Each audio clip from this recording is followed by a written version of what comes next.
Good morning, everyone. Mic on? Welcome to Center for American Progress. I'm John Podesta, the chair of the center. I'm very pleased to welcome Senator Ron Wyden of Oregon to CAP to talk about one of the defining challenges facing the United States today.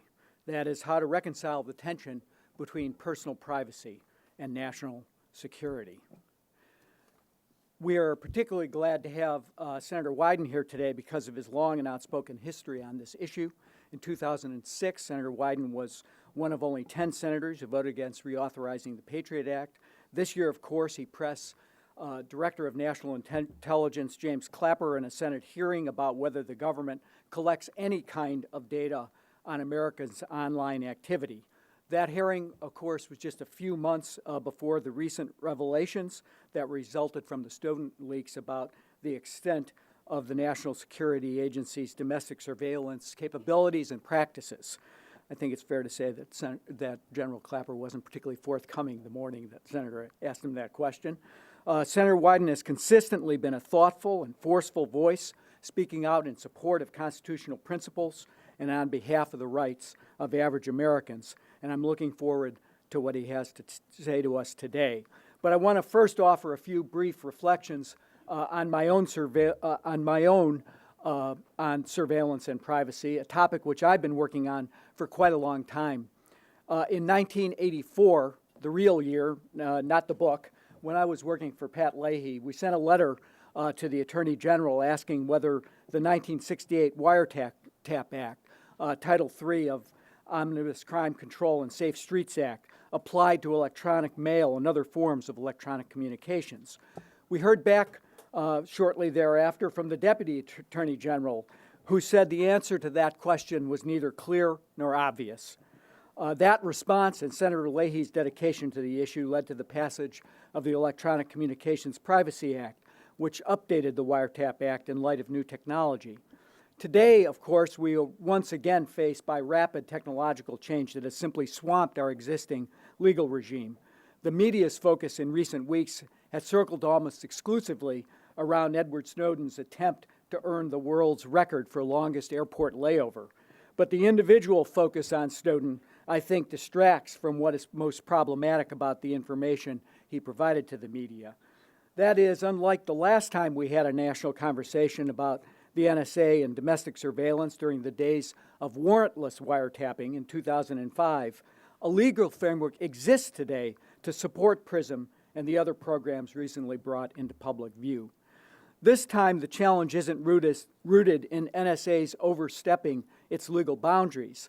Instead, new products and services, increasing processing power, and the decreasing cost of storing huge amounts of data means that surveillance of an unprecedented scale is now not just technologically possible, but it's financially feasible for the first time.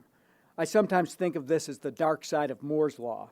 It's past time for us to begin a new national debate about what we want our surveillance laws to permit, particularly in light of how rapidly technology and society are changing. It's also time, I think, to revisit the issue of intelligence privatization. Since September 11th, the intelligence community has outsourced a great deal of work that many Americans just assume the government does itself.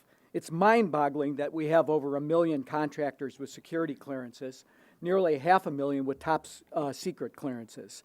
These contractors are often paid significantly more than public employees they supplement. They're screened with significantly less rigor and have access to the government's most sensitive secrets. Snowden is a spectacular failure in a system engineered to malfunction. Congress should work to ensure that critical intelligence activities are performed by appropriate personnel. These last weeks and months have also made clear that we need better oversight of our surveillance agencies and that we need increased transparency at the Foreign Intelligence Surveillance Court in particular. The American people have the right to know and understand the laws they live under. We all have the right to be treated as citizens by our government and to be respected as customers by the company we buy products and services from.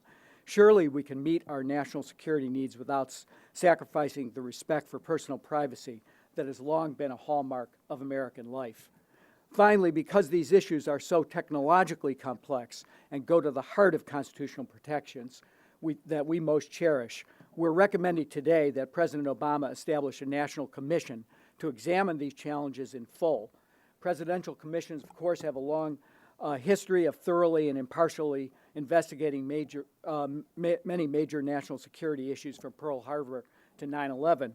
The commission should be tasked with offering recommendations for a flexible legal framework that can easily accommodate technological advances while maintaining respect for civil liberties. But the commission should not only examine NSA surveillance activities and the laws governing them, but also private sector activities in telecommunications technology more generally. The NSA programs that came to light in June rest in large part on a foundation of personal data collected by private corporations and governed by those lengthy terms and condition agreements that you click OK to without a second thought. Smartphones with built-in GPS technology track their users' location. Social networks use personal information to sell ads, and phone companies collect metadata on every call made in the United States. What was once thought of as transactional data and not content can today be used to develop a penetrating profile of any American. This won't be an easy debate to have, but the difficulty of the conversation, I think, is just one more reason why we need to begin today. And it's one more reason why I'm glad we have Senator Wyden's leadership on this very important set of questions. After Senator Wyden offers his remarks, Rudy DeLeon, Senior Vice President of the National Security Program at the Center, will moderate a Q&A session. Senator Wyden, the stage is yours, and thank you for being here.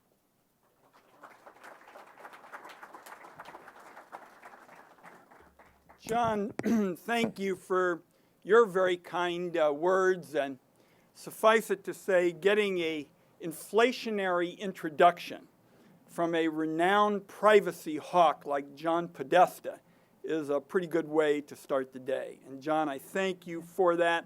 The Center, as many of you know, has long been pursuing thoughtful intelligence policy. Since opening the Center's doors in 2003, the Center has been making the case that security and liberty are not mutually exclusive. And that work is well known in Washington and especially in my office, and I commend you for it.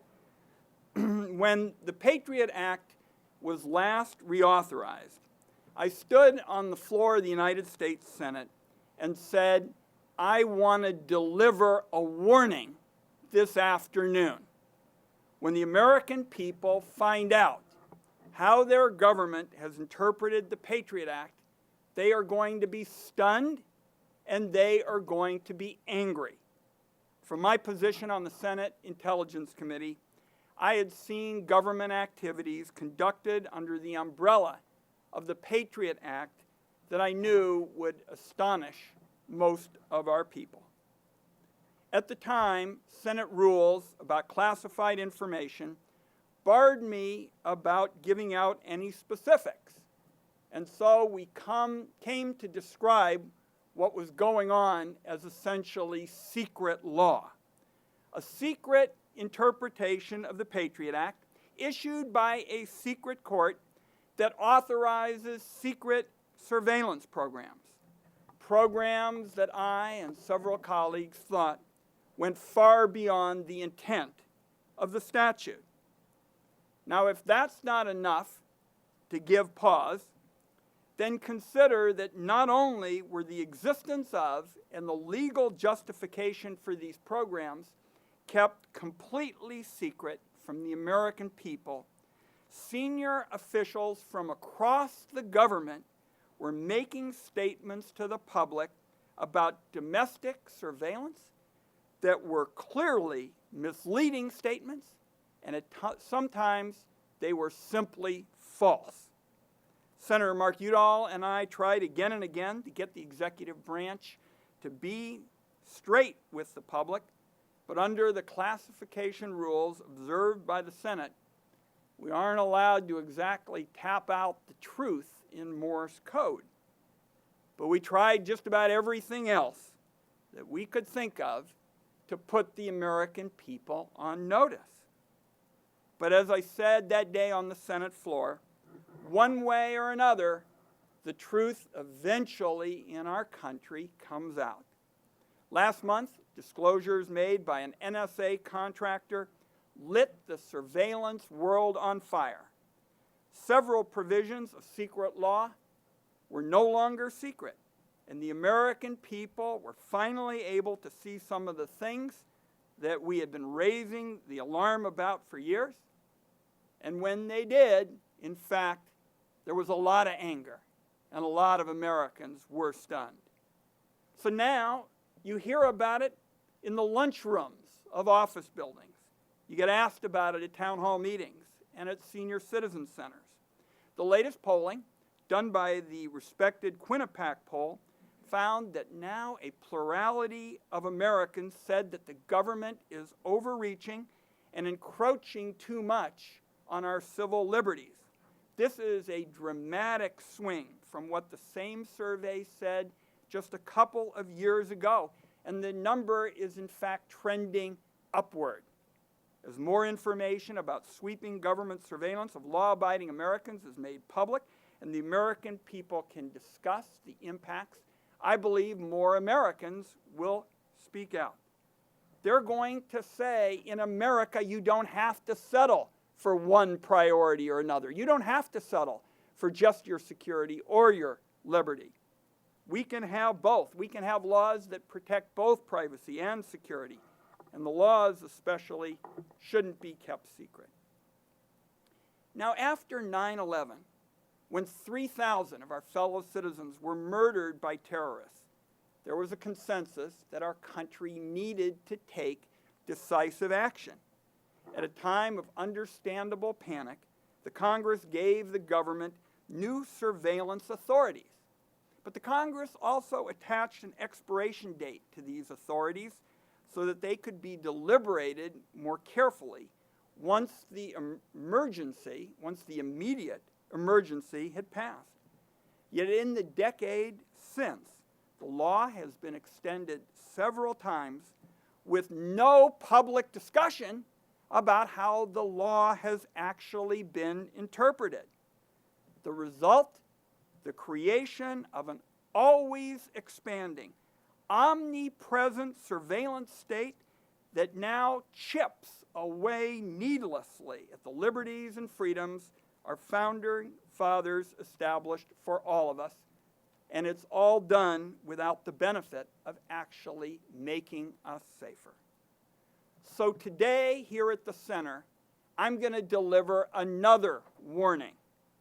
If we do not seize this unique moment in our constitutional history to reform our surveillance laws and practices, we are all going to live to regret it.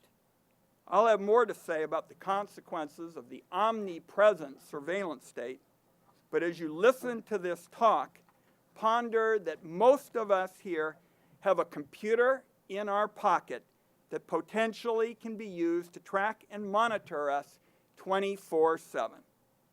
The combination of increasingly advanced technology with a breakdown in the checks and balances that limit government action could lead us to a surveillance state that cannot be reversed. Now, at this point, I thought a little bit of history might be helpful. I joined the Senate Intelligence Committee in January of 2001, right before 9/11. Like most senators, I voted for the original PATRIOT Act. In part, I did so because I was reassured that it had an expiration date that would force the Congress to come back and consider these authorities more carefully when the immediate crisis had passed. As time went on, from my view on the Intelligence Committee, there were developments that seemed farther and farther removed from the ideals of the Founding Fathers. This started not long after 9/11 with a Pentagon program that was called Total Information Awareness. This program was essentially an effort to develop an ultra-large-scale domestic data mining program. Troubled by all of this and the not exactly modest logo of an all-seeing eye on the universe, I worked with a number of senators to shut it down. Unfortunately, this was hardly the last domestic surveillance overreach. In fact, the NSA's infamous warrantless wiretapping program was already up and running at this point, though I and most members of the Intelligence Committee didn't even know about it until several years later. That was part of a pattern of withholding information from the Congress that persisted throughout the Bush administration. I joined, for example, the Intelligence Committee in 2001, but I learned about the warrantless wiretapping program when I read about it in the New York Times in late 2005. Now, the Bush administration spent much of 2006 attempting to defend the warrantless wiretapping program. Once again, when the truth came out, it produced a surge of public pressure, and the Bush administration announced that they would submit it to oversight from the Foreign Intelligence Surveillance Court, what's known as the FISA court. Unfortunately, because the court's rulings are kept secret, most Americans had no idea that the court was prepared to issue extraordinarily broad rulings permitting the massive surveillance that eventually made headlines last month. It's now a matter of public record that the bulk phone records program has been operating since at least 2007. And it's not a coincidence that a handful of senators have been working since then to find ways to alert the public to what is actually going on. Months and years went into trying to find ways to raise public awareness about secret surveillance authorities and to do it within the confines of the classification rules. I and several colleagues made it our mission, our special cause, to end the use of secret law. Now, when the people in my home state hear those words, secret law, several of them come up and say, "Ron, what are you talking about? How can the law be kept secret? When you guys pass laws back there, it's like a public deal. I'm going to look this stuff up online." And in response, I tell Oregonians that there are effectively two PATRIOT Acts. There's one that you can read on your laptop if you're sitting in Medford or Portland, and you can analyze that and understand it. Then there's the real PATRIOT Act, the secret interpretation of the law that the government actually relies on. The secret rulings of the Foreign Intelligence Surveillance Court have interpreted the PATRIOT Act, as well as Section 702 of the FISA statute, in some surprising ways, and those rulings are kept secret from the public. And I can tell you, those rulings can be astoundingly broad. The one that authorizes the bulk collection of phone records is as broad a ruling as I have ever seen. Now, the reliance of government agencies on a secret body of law has real consequences. Most Americans don't expect to know the details about ongoing sensitive military and intelligence activities. But as voters, they absolutely have a right and a need to know what their government believes it is permitted to do, because that's what Americans need to be able to ratify or reject decisions that elected officials make on their behalf. To put it another way, Americans recognize that intelligence agencies will sometimes need to conduct secret operations, but they don't think those agencies ought to be relying on secret laws. Now, some argue that keeping the meaning of surveillance laws secret is somehow necessary. Their argument essentially is it makes it easier to gather intelligence on terrorist groups and other foreign powers, and that's why the secrecy is appropriate. If you follow this logic, when Congress passed the original Foreign Intelligence Surveillance Act back in the 1970s, they could have found a way to keep the entire thing secret. That way, Soviet agents wouldn't know what the FBI surveillance authorities were. But that's not the way we do it in America. We don't keep laws secret. It's a fundamental principle of American democracy that laws should not be public only when it's convenient for government officials to make them public. Laws ought to be public all the time, open to review by an adversarial judicial process, and subject to change by an accountable legislature guided by an informed public. If Americans aren't able to learn how their government interprets and executes the law, then we will have eliminated a fundamental bulwark of our democracy. That's why even at the height of the Cold War, when the argument for absolute secrecy was at its zenith, the Congress said we're going to make surveillance laws public. Without public laws and public court rulings that interpret those laws, you simply cannot have an informed public debate. And when the American people are in the dark, they can't make fully informed decisions about who ought to represent them, or in effect, voice agreement or disagreement about various government policies. These are fundamentals about our country and what the Founding Fathers wanted. It's Civics 101. And secret law violates those basic principles. Secret law has no place in America. Now, I'd like to turn next to the secret court, the Foreign Intelligence Surveillance Court, the one that virtually nobody knew about a couple of months ago, and now people ask me about at the barber shop. When the FISA court was created as part of the 1978 FISA law, its work was pretty routine. It was assigned to review government applications for wiretaps and decide whether the government was able to show probable cause. For all you lawyers, it sounds like a garden variety function of district courts and district court judges across the country. In fact, their role was so much like a district court that the judges who make up the FISA court are actually current federal district court judges. After 9/11, the Congress, of course, passed the PATRIOT Act and the FISA Amendments Act, and this gave the government broad new surveillance powers. These new powers didn't resemble anything in either the criminal law enforcement world or actually the original FISA law.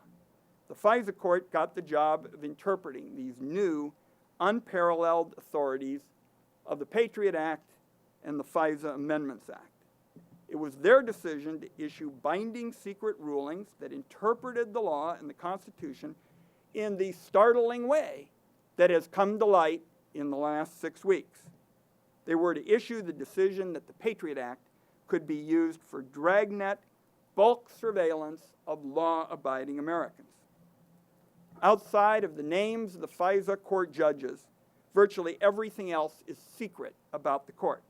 Their rulings are secret, which certainly makes challenging them in an appeals process almost impossible. Their proceedings are secret, but I can tell you they're almost always one-sided. The government lawyers walk in, they lay out the argument for why the government ought to be allowed to do something, and the court decides basically on the judge's assessment of the government's arguments. That's not unusual if a court is considering a routine warrant request, but it's very unusual if a court is conducting a major legal or constitutional analysis.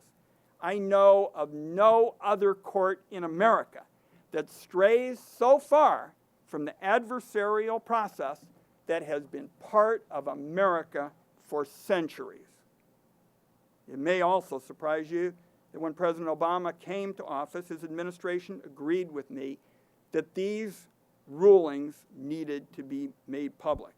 In the summer of 2009, I received a written commitment from the Justice Department and the Office of the Director of National Intelligence that a process would be created to start redacting and declassifying FISA court opinions so that the American people would have some idea of what their government believes the law is allowed to do.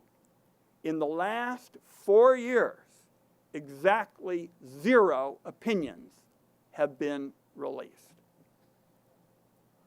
Now that we know a bit about secret law and the court that created it, I want to talk about how this has diminished the rights of every American man, woman, and child.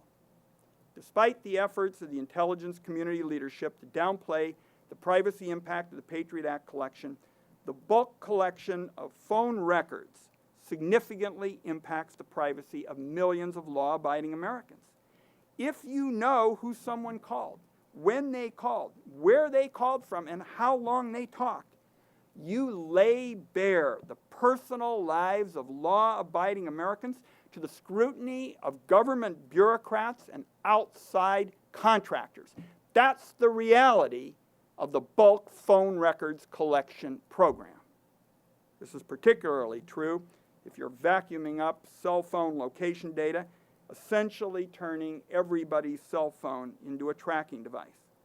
Now, we've been told that this isn't happening today, but intelligence officials have told the press that they currently have the legal authority to collect Americans' location information in bulk.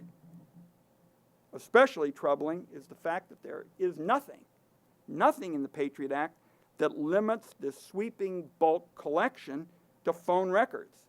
The government can use the PATRIOT Act's business records authority to collect, collate, and retain all sorts of sensitive information, including medical records, financial records, or credit card purchases. They can use this authority to develop, for example, a database of gun owners or readers of books and magazines that are deemed subversive. This means that the government's authority to collect information on law-abiding Americans is essentially limitless at this time. If it is a record held by a business, a membership organization, a doctor, a school, or any other third party, it could be subject to the bulk collection authority under the PATRIOT Act. Authorities this broad give the national security bureaucracy the power to scrutinize the personal lives of every law-abiding American. Allowing that to continue is a grave error that demonstrates a willful ignorance of human nature. Moreover, it demonstrates a complete disregard for the responsibilities entrusted to us by the Founding Fathers to maintain robust checks and balances on the power of any arm of our government. Now, at this point, I think we've got in front of us some very serious questions. What happens to our government, our civil liberties, and our wonderful system, our basic democracy, if the surveillance state is allowed to grow unchecked? The always expanding, omnipresent surveillance state. What happens if it just keeps growing and growing and growing? As we've seen in recent days, the intelligence leadership is determined to hold on to this authority, merging the ability to conduct surveillance that reveals every aspect of a person's life with the ability to conjure up the legal authority to execute that surveillance, and finally, removing any accountable judicial oversight, creates the unprecedented opportunity to influence our system of government. Without additional protections in the law, every single one of us, may be and can be tracked and monitored anywhere we are at any time. The piece of technology we consider vital to the conduct of our everyday personal and professional life, all those smartphones, happens to be a combination phone bug, listening device, location tracker, and hidden camera. There isn't an American alive who would consent to being required to carry any one of those items, and so we ought to reject the idea that government may use its power to arbitrarily bypass that consent.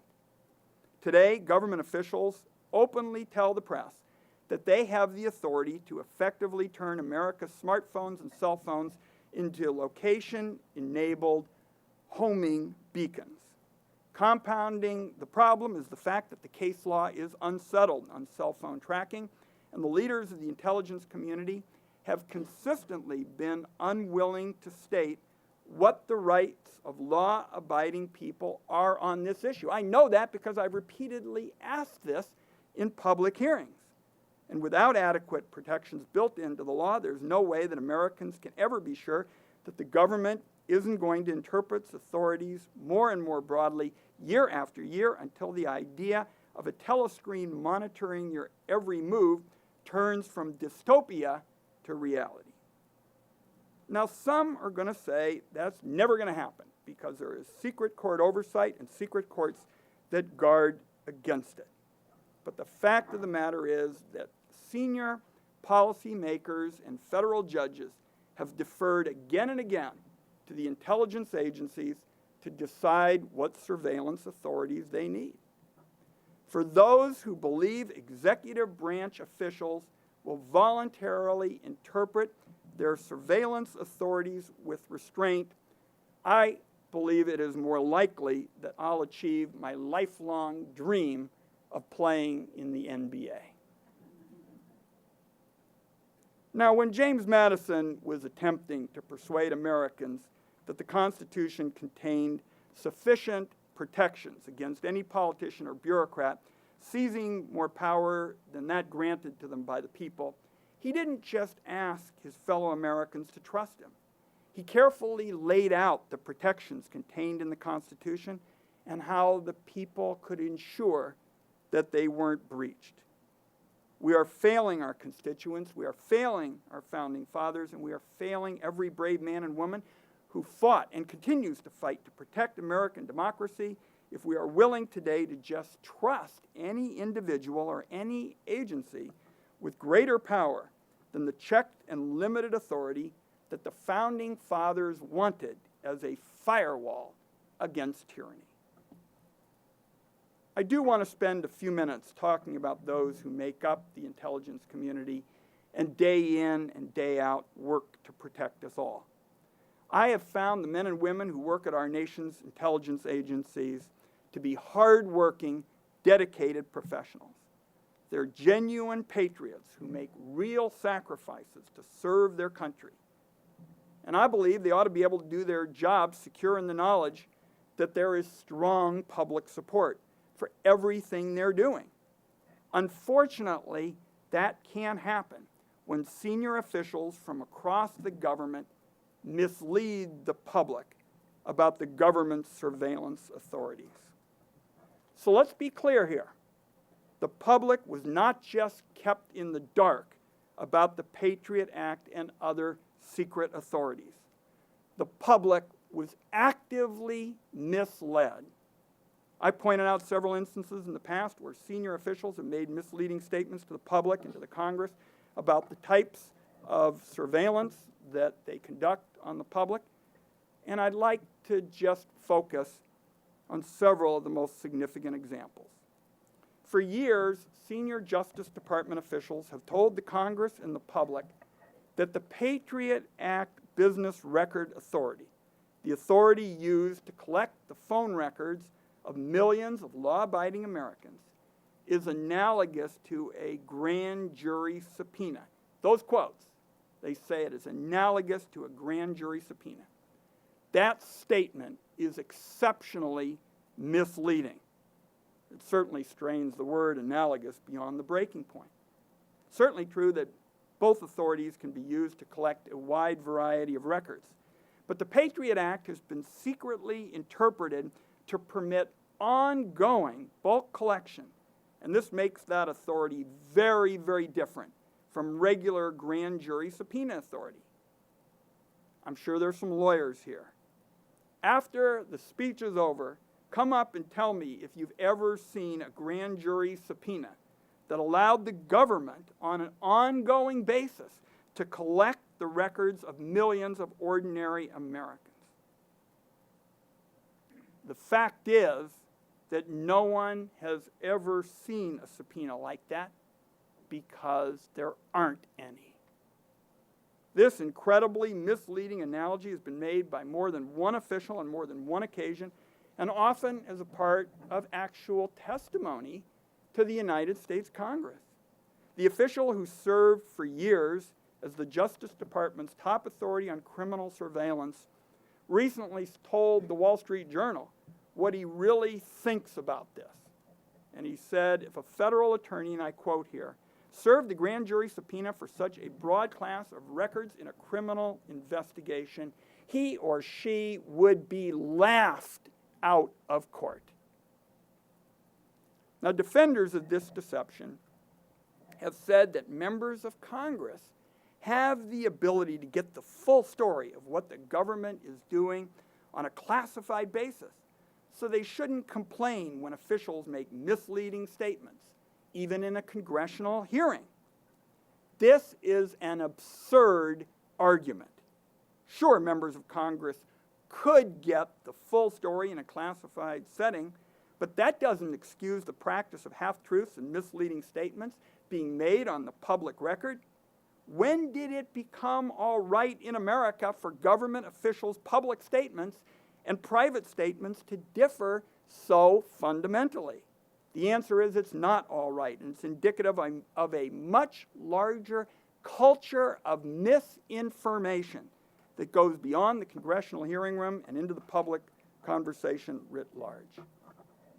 For example, last spring, the director of the National Security Agency spoke over at the American Enterprise Institute when he said publicly, "We don't hold data on U.S. citizens." That statement sounds reassuring. But of course, the American people now know that it is false. In fact, it's one of the most false statements ever made about domestic surveillance. Later that same year at the annual Hackers Conference, you all probably know it as DEF CON, the same NSA director said that the government does not collect dossiers on millions of Americans.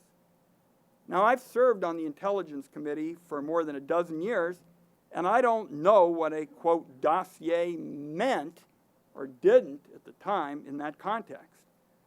I do know that Americans not familiar with classified lingo would probably hear that statement and think that there was no bulk collection of the personal information of hundreds of millions of law-abiding Americans taking place at that time. After the director of the NSA made the statement in public, Senator Udall and I wrote to the director asking for a clarification. In our letter, we asked whether the NSA collects any type of data at all on millions or hundreds of millions of Americans. Even though the director of the NSA was the one who had actually raised this issue in public, intelligence officials declined to give us a straight answer. A few months ago, I made the judgment that I would not be responsibly carrying out my oversight powers if I didn't press intelligence officials to clarify what the NSA director said repeatedly about data collection. So I decided it was necessary to put the question to the Director of National Intelligence. So I had my staff send the actual question over a day in advance so that the director would be prepared to answer. The director, unfortunately, said the answer was no. The NSA does not knowingly collect data on millions of Americans, which is obviously not correct. After the hearing, I had my staff call the director's office on a secure line and urge them to correct the record. But disappointingly, his office decided to let this inaccurate statement stand. My office made it clear, my staff said clearly that this was wrong and that it was unacceptable to leave the American people misled, and I continued to warn the public about the problem of secret surveillance law over the following weeks, in effect until the June disclosures. Now, even after those disclosures, there's been an effort by officials to exaggerate the effectiveness of the bulk phone records collection program. One way they do that is to conflate it with the collection of internet communications under Section 702 of the FISA statute. This collection which involves the PRISM computer program, has produced some information of real value. I will note that last summer I was able to get the executive branch to declassify the fact that the FISA court had actually ruled that on at least one occasion that this collection violated the Fourth Amendment in a way that affected an undisclosed number of Americans. And the court also said that the government had violated the spirit of the law as well. So I certainly think Section 702 needs stronger protections for the privacy of law-abiding Americans, and I think those protections could be added without losing the value of the statute and the collection. Meanwhile, I haven't seen any indication that the bulk phone records program yielded any unique intelligence that was not also available to the government through less intrusive means. When government officials refer to these programs collectively, and we have seen that on a number of occasions, and say that, quote, these programs provide unique intelligence without pointing out that one program is doing all the work and the other one is basically along for the ride, in my judgment, that is also a misleading statement. And there have been a number of misleading and inaccurate statements made about Section 702, the PRISM program and its collection as well. Last month, Senator Udall and I wrote to the NSA director to point out that the NSA's official fact sheet contained some misleading information and a significant inaccuracy that made protections for the privacy of our people sound much stronger than they actually are. The next day, the fact sheet was taken down from the front page of the NSA website. Would the misleading fact sheet still be up there if Senator Udall and I hadn't pushed to take it down? Given what it took to correct the misleading statements of the Director of National Intelligence and the National Security Agency, that may well be the case. So having walked you through how secret law interpreted by a secret court that authorizes secret surveillance kind of works, the obvious question is, what's next? What's going to be done about it? A few weeks ago, more than a quarter of the United States Senate wrote to the Director of National Intelligence demanding public answers to additional questions about the use of the government's surveillance authorities. It's been 2 months since the disclosures by Mr. Snowden, and the signers of this letter, including key members of the Senate leadership and committee chairs in the Senate with decades of experience, we made it clear that a quarter of the Senate is not going to accept any more stonewalling or misleading statements. PATRIOT Act reform legislation has also been introduced. The centerpiece of this effort would require that the government show a demonstrated link to terrorism or espionage before collecting Americans' personal information. Senators have also proposed legislation that would ensure that the legal analysis of secret court opinions interpreting surveillance law is declassified in a responsible manner. And I'm collaborating with my colleagues to develop other reforms that will bring openness, accountability, and the benefits of an adversarial process to the anachronistic operations of the most secret court in America. Most importantly, I and my colleagues are making it clear that we are going to keep the public debate alive. We've exposed misleading statements, we're holding officials accountable, and we're showing that liberty and security are not mutually exclusive. Now, the fact also is that the side of transparency and openness is starting to put some points on the board and make some progress. As many of you are now aware, the NSA also had a bulk email records program that was similar to the bulk phone records program. This program operated under Section 214 of the PATRIOT Act, known as the Pen Register provision, until fairly recently. Senator Udall and I were very concerned that this program had a significant impact on the privacy rights and liberties of our people. And we spent much of 2011 pressing the intelligence community to show actual evidence of its effectiveness. It turned out they were unable to do so, and that statements that have been made about this program to both Congress and the court had significantly exaggerated this bulk email record program and its effectiveness. The program was shut down that same year. So that was a big win for all who care about privacy and civil liberties, and Senator Udall and I wished we could have told you about it at the time, but at least you know that there was an effort that we think contributed to a significant step forward. More recently, when the annual intelligence authorization bill was going through the committee last year, it included a number of provisions that were meant to stop leaks, but would have been disastrous for the public's right to know. Among other things, it would have restricted the ability of former government officials to talk to the press, even about unclassified foreign policy matters. It would have prohibited intelligence agencies from making anyone outside of a few high-level officials available for background briefings, again, even on an unclassified basis.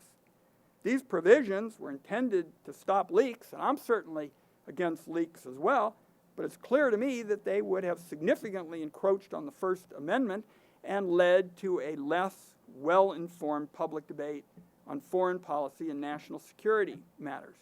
These anti-leak provisions went through the committee process in secret, and the bill was agreed to by a vote of 14 to 1. You probably get a sense that I opposed it. And the bill then made its way to the Senate floor. At the time, I and everybody else didn't even know how bad and how flawed the bill was, because in the course of the committee's consideration, we couldn't talk to anybody on the outside. I knew it was flawed and taking away people's pension rights without due process. I mean, those things just leaped out at us. But once the bill came out, because you still have to actually pass a bill, it was eviscerated by all concerned, regardless of political party, to the point where people who had been supporters wouldn't even contribute to op-ed articles and other opinion pieces their views. So I put a hold on the bill so it could get some discussion, and within a matter of weeks, all of this overly broad kind of language that would have restricted the public's right to know was removed. A few months later, my colleagues and I were finally able to get the official Justice Department opinions laying out what the government believes the rules are for the targeted killings of Americans. This, of course, is the drones issue. These documents on killing Americans weren't even being shared with members of Congress on a classified basis, let alone being used to have a debate with the American people. Now, I've said it before, I'll repeat it here at the center. I believe every American has the right to know when their government believes it is allowed to kill them. So a number of us on the committee fought publicly and privately to get these documents, used whatever procedural opportunities were available, and eventually we got those documents and established that this is the kind of oversight that needs to be conducted by the Intelligence Committee. Since then, we've been looking those documents over and working on a strategy that would allow for the pertinent portion of those documents to be made public. Now, I don't take a backseat to anybody when it comes to protecting genuinely sensitive national security information. And I've already told you that I think government agencies need to conduct secret operations. But they shouldn't rely on secret law. They shouldn't rely on secret, courts. And that is why I think now we are at a truly unique time in our country's constitutional history. The growth of digital technologies, dramatic changes in the nature of warfare and the definition of a battlefield, and novel courts run counter to everything the Founding Fathers imagined, and those forces together make for a combustible mix. And at this point, I usually conclude with mentioning Ben Franklin. I often joke that we ought to have a Ben Franklin caucus in the Senate. He always said, and I mangle it up a little bit, but good enough for government work, that anybody who gives up security, gives up liberty for security really doesn't deserve either. And that is certainly true. But today, I thought that a different founding father would be appropriate for wrapping up. James Madison, the father of our Constitution, said that the accumulation of executive, judicial, and legislative powers into the hands of any faction is the very definition of tyranny. Madison went on to assure the nation that the Constitution protected us from that fate. So my question today is, by allowing the executive to secretly follow a secret interpretation of the law under the supervision of a secret non-adversarial court and occasional secret congressional hearings, how close are we coming to James Madison's very definition of tyranny? I believe we're allowing our country to drift a lot closer than we should. And if we don't take this opportunity to change course now, we and all Americans will live to regret it. Thank you very much.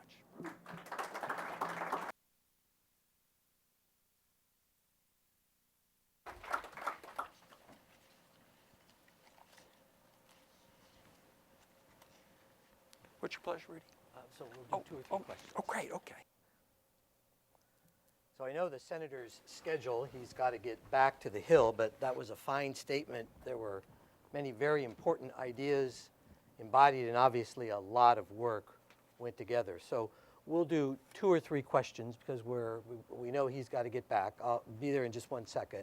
I'd also just like to note for those watching on C-SPAN as well as our video streaming that our chairman, John Podesta's statement, as well as Senator Wyden's statement, will be on the website. And in addition, I just want to acknowledge that the Center for American Progress today is presenting a paper, Adapting to the Future of Intelligence Gathering, written by our colleague Peter Jewell, and that is also available on the website today as well. So knowing time is tight, we'll take two or three questions if that's okay, but I want to thank you for coming and thank you for an excellent statement. So we'll go right there in the second row to start us out. Hi, thank you very much. Kara Rowland with Fox News. Senator, I was hoping you could weigh in on the effort in the House, specifically the amendment by Justin Amash that would go after some of these surveillance programs through the funding mechanism as an amendment to the appropriations bill. I haven't seen what the congressman is actually proposing, but the fact that this has made it to the floor of the House of Representatives is unquestionably good. It is another step, as I've outlined, in the march to a real debate. We wouldn't have had that 7-8 weeks ago. We would have been, as I tried to outline this morning, just chipping away day after day trying to make our case. And now, as of what I read late last night, this debate is going to be on the floor of the House of Representatives. And later today, we're going to see members of Congress start debating the real issues. I mean, I assume very early on, they're going to start a discussion about what I call the false choice, where you can either have your security or your liberty. And as you heard me describe probably in root canal-like detail, I don't think that's the case. I think when elected officials do their job, we can have both. So the fact that this is on the floor of the House of Representatives later today is unquestionably very good for the cause that we're outlining today. Thank you. Let me just go to the center there. Please identify yourself when you... Okay. Hello, my name's Russell. I'm just a student here and interested in all this. You're not just a student. Yeah, all right. We're glad you're here. Thank you. I'm glad to be here with you. I have one question. You brought up the Franklin quote. The Department of Homeland Security does data mining from some publications I see, and they've stated that they haven't, quote, adopted the notion of balancing privacy against other values because that paradigm results in a zero-sum outcome, and privacy is often diminished at the expense of security. So I'm just wondering, what can we do about Department of Homeland Security as well as the NSA? Are you quoting from an official Yes. Homeland Security document that in Yes, it was effect it- diminishes the importance of privacy? Yeah, it was a footnote in the Fairness Information Practice of Principles. Thank God there are students out there that read footnotes. John Dickus from my office is going to be getting that footnote from you in about 3 or 4 minutes, and we will be following that up. I'm stunned that there would be a government document that formally, as a matter of agency policy, unravels what the founding fathers were seeking to do. So we'll follow that up. Now, I know we have got some reporters here, and so I want to make sure we are inclusive there. He's coming.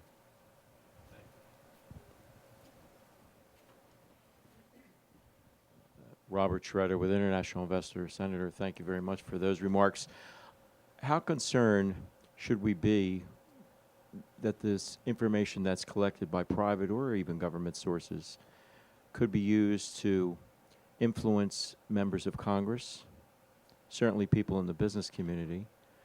It's very valuable information to know what someone's a candidate running in for an office knows, or what fundraising activities they're involved in.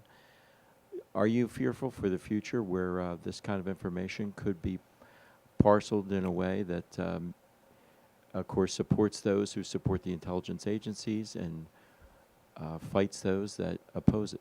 Well, there are plenty of ways in which you can envision how this would be abused. And I want to unpack, of course, the argument that is made on the other side. They said, well, we're not listening to anybody. We're not considering the content of a specific call.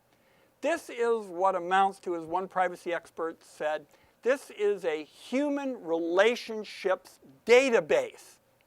I mean, if you know, for example, that someone called a psychiatrist 3 times in the last 36 hours, twice after midnight, that tells you a lot about an individual. And that can have enormous ramifications. Certainly can have ramifications in terms of employment. I can envision a whole host of them. So, you know, this idea that metadata, which is essentially data about data, is not a big deal, is simply not consistent with how you can extrapolate about people and their lives just by looking at who they called and when they called from. Okay, we're going to take 2 more. Gentleman there in the front, and then the gentleman in the back. Hi, Senator. George Zornick from The Nation magazine. Earlier, you said that Edward Snowden revealed some of the programs that were in existence, surveillance programs. We know that the court opinions are secret, but are there still actual surveillance and data gathering programs which have not been disclosed, which you feel the public would or should be alarmed about? That of course is classified, and I can't get into it. And what I will tell you is, when you unpack the language of PATRIOT Act authority, the authority of the government is essentially limitless. So I can't talk about how it is actually used because that is classified, but I can tell you that the authority is essentially limitless. Gentleman right there for the last question.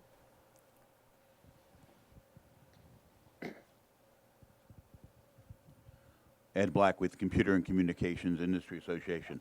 I think this is a very important speech. I hope everyone recognizes how important it is. And everything you talked about is very much on the mark. One item that wasn't mentioned is the impact. Only one? a few things. No, but the importance of the internet to our world is phenomenal. And you led the SOPA battle as well. And the internet is this tool for freedom, for people to communicate, for democracy, and the U.S. government's ability to be a credible advocate in the international arena for an open and free internet has unfortunately been undermined because of these programs. And I just think that's a part of the equation which I would like to think that the administration didn't consider that risk when making some of their decisions. Hopefully it will now be one. And the last comment is that you made some great references to founding fathers. I would like to suggest you're the Paul Revere warning that the secret surveillance state is coming. Thank you. Well, Ed, thank you for the bouquets, and I won't make this a bouquet tossing contest because your group does wonderful work as well. What I wanted to do this morning was to say, if our generation at this unique time in American history doesn't take these surveillance authorities, these programs and practices we've learned an awful lot about, and find a way to show that we can secure both our liberty and our public safety, I think we're going to regret it, because we do in fact have an always expanding, omnipresent surveillance state. And just these smartphones that everybody's got, you know, in their pockets. I'm grateful that not everybody read theirs while I was talking. I noticed that. Thank you. These can be used as a tracking system for everybody in this room 24/7. And as I outlined, the government has asserted it has the authority to do significant cell phone, tracking. And again, I'm going to authorities. So I think this is a unique time in our constitutional history. And John, for all the great work you and the center have done, I very much appreciate this program. And I hope that all who are here and all who are listening in are going to see that what has begun, highlighted by the fact that the House is going to be starting a debate in a few hours, is giving us momentum we haven't had ever on these kinds of issues, and it couldn't come at a more appropriate confluence of these digital technologies that we've been talking about. Thanks, everybody, for having me. Thank you.